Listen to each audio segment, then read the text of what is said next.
Hello guys! Welcome back to our channel, SLE Canada and also Kwentong Filipino-Canadian Podcast. And ayun nga, no, medyo matagal-tagal na rin since we talked like this, no, yung nakaupo and kwentuhan lang and we discuss about immigration, we discuss about studying Canada. So, alam ko naman na karamihan sa inyo ay nandito na. Yung mga nanonood sa channel natin is karamihan, I think mga 30 or 40% ay nandito na sa Canada. And nakikibalita, ano bang meron sa immigration, di ba? Nandun sila sa transition na gusto na lang mag-immigrate after graduation or gusto na lang mag-immigrate after ng kontrata nila kasi nakalamiya sila. So, alam nyo naman na karamihan ng pumunta dito, di ba, nag-aral, nag-complete ng 1 year experience, karamihan sa mga kabatch ko nakapag-immigrate sila dahil doon. Kahit na may edad na, di ba, basta may experience lang or basta nakapag-aral ka dito, yung extra points na nakukuha mo through Canadian diploma ay enough na para ma-invite ka para sa immigration. Pero this time around, hindi na siya enough. Hindi na enough yung nag-aral ka lang. Hindi na rin enough yung may 1 year Canadian experience ka lang.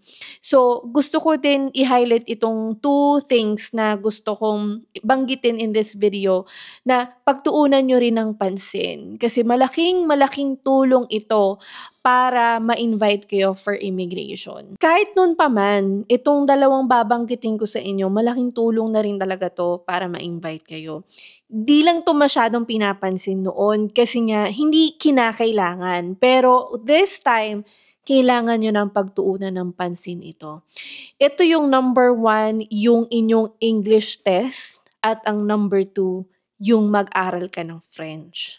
Yung English talaga, ang laki ng idadagdag na points sa inyo pag naabot nyo ang CLB 9. Pagtuunan nyo talaga ng pansin na mag-CLB 9 kayo sa English. Kasi marami na rin akong mga students kasi na pag-immigrate dito sa Canada, hindi lang dahil nandun sila sa in-demand occupation hindi lang dahil IT sila, hindi lang dahil nurse sila, or hindi dahil, alam mo yun, nandun sila sa trades, pero dahil pinagtuunan nila ng pansin yung English proficiency test nila. So kung mamimili kayo, ano ba yung mas madali na English test? So 'di ba may IELTS General and may IELTS. 'Di ba may IELTS General and then may CELPIP, 'di ba? CELPIP General. So kung i-compare mo yung dalawang yun, karamihan talaga ang kinukuha ay CELPIP kasi sabi nila mas madali. Yun din ang kinuha ko noon, CELPIP. Depende kung saan kayo mas komportable, pero ang dami na nagsasabi na mas nadadalian sila sa CELPIP. So, mas viable or may chance na maabot mo yung CLB 9 sa CELPIP. So ngayon, yung CELPIP na CLB 9, ano bang mabibigay na benefits nun sa'yo? Ang puntos na maidadagdag sa'yo pag ang CELPIP mo or yung iyong English proficiency test ay umabot ng CLB 9, as much as possible, all ban ito, like reading, listening, writing, saka speaking, dapat CLB 9. So pag umabot ka doon, ang puntos na madadagdag sa'yo is nasa 124 points ang total. And alam nyo naman, ang ating cut-off score ngayon sa express entry at pati sa mga provincial nominee ay medyo mataas. And kung hindi mataas ang English test ninyo, medyo dehado kayo. So mas may invite yung mga magagaling talaga sa English. And alam ko naman tayo karamihan sa ating mga Pilipino, marunong naman na tayo mag-English, di ba? Kailangan nyo lang i-enhance at kailangan nyo din pagtuunan ng pansin yung mga techniques. Paano ba yung format ng exam, di ba? Kailangan nyo na rin talaga na manghingi ng tulong if ilang take ka na at hindi mo na-achieve yung score na kailangan mo, manghingi ka ng tulong. May mga tutors naman dyan. Actually, sa SLE may tutor na rin tayo for CELPIP kasi ang dami nga nahihirapan. Hindi nga lang to para sa PR, minsan para sa PGWP. Kailangan na lang mag-CLB 7. May karamihan, hindi naman karamihan, pero may ilan-ilan na nahihirapan na rin sa CLB 7. 'Di ba? So kung gusto nyong ma-achieve yung CLB 9, kailangan nyong bigyan ng pansin, bigyan nyo ng oras ng pagre-review. Hindi siya simple-simple lang, di ba? And minsan, pag unang take mo, hindi mo pa na-achieve yung desired na score mo, huwag ka kagad titigil. Magpangalawa or magpangatlong take ka or kung kinakailangan magpang-apat ka para maabot mo yung CLB9. Kasi nga, ang laking tulong, ang laking puntos, ang pwede nitong maibigay sa'yo for express entry. Like, hindi lang to for express entry, pati sa provincial nominee. Like, for example, sa BCPNP. Kada, level mo, like for example, CLB 6 or CLB 7. Let's say, sabihin natin 20 points ka doon, di ba? And then, pagka nag-CLB 8 ka, may additional 5 points ka. Pag nag-CLB 9 ka, may additional 5 points ka ulit. So, ang laki ng puntos. Yung 5 points sa BCPNP, malaking puntos yun Kaya, yun, kailangan yung pagtuunan ng pansin. So, let's say, sabihin natin hindi mo naabot yung CLB 9 sa English. Sabihin na natin, ganun ang nangyari. And, hindi mo pa rin abot yung 500 na points na kailangan mo for general draw. Let's say, ganun ang sitwasyon mo right now. Then, i-consider mo na mag-aral ng French. Doon ko na nire-recommend ang French. Nire-recommend na natin siya sa mga taong kulang talaga yung points para ma-invite sila for permanent residency. Kasi hindi lang naman English minsan ang dahilan kung bakit kulang Minsan dahil sa age, 'di ba? Pagka may edad ka na, 40 years old ka na, 45 years old ka na, medyo zero na tayo sa sa express entry in terms of your age. Then, consider mong bumawi sa French. Kasi ang score na pwede mong makuha for French ay pwedeng umabot up to 74 points. So, ang laking bagay nun, guys. Diba? And then, another reason din kung bakit ka din nag-French is wala kang score sa foreign work experience, di ba? Wala kang score sa foreign work experience kasi 50 points din yun. Wala kang score doon, then ibawiin mo na lang sa French language.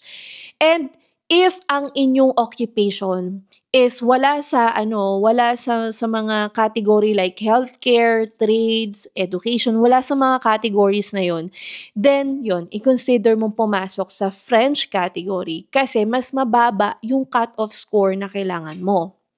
So, instead na, kumbaga, 500 or 479 points ang kailangan mo, then, pag nasa French category ka at nabot mo ang CLB 7, ang kailangan mo minsan nasa 300 lang, 379, minsan din 400, like 450, ganun. So, mas mababa kaysa dun sa mga ibang categories and of course, sa general draw. Kasi ang general draw right now is nasa 500 plus.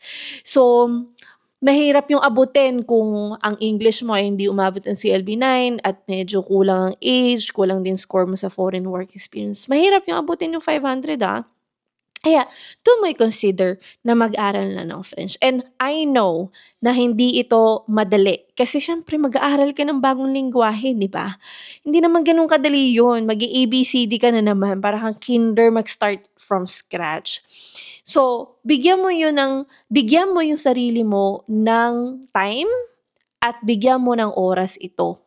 Kasi you need at least 12 months para matuto. You need the tutor din. Mahirap mag-DIY Mahirap i-DIY ang French kung wala kang nakakasalumuho na marunong magsalita ng French, 'di ba? Syempre, kung nasa Quebec ka, mas madali ka makaka-adapt. Kasi nasa Quebec ka, pwede mong gamitin sa workplace mo, kahit saan ka pumunta, mga tao doon marunong mag-French. Paano kung nasa Ontario ka? Paano kung nasa BC ka? Sino kakausapin mo ng French dito? Karamihan dito English. So yun, doon mo na kailangan talaga mag-hire ng tutor. And meron tayong tutor sa SLE, yun yung mga native speakers na lumipat din sila dito sa Canada dahil marunong sila mag-French, di ba? So, yung mga tutors natin, hindi nila fino-focus na matutunan mo yung buong lengguwahe ng French. Hindi yun ang focus Ang dapat mong matutunan, ano yung tinatanong sa TEF at TCF exam. Paano yung format ng exam? Kasi alam na nila ito yung usual na tinatanong. Di ba pag CELPIP, di ba? Alam na natin ano yung usual na itatanong sa exam. So ngayon, doon ka pa-practicing ng tutor paano ba yung exam ng TEF, paano yung exam ng TCF, ano yung sasabihin ko, ano yung mga sasagutan ko. Yun yung focus ng tutor. So, kung kailangan nyo ng tutor, guys, comment below or visit our description box kasi pwede ko kayong i-connect sa tutor.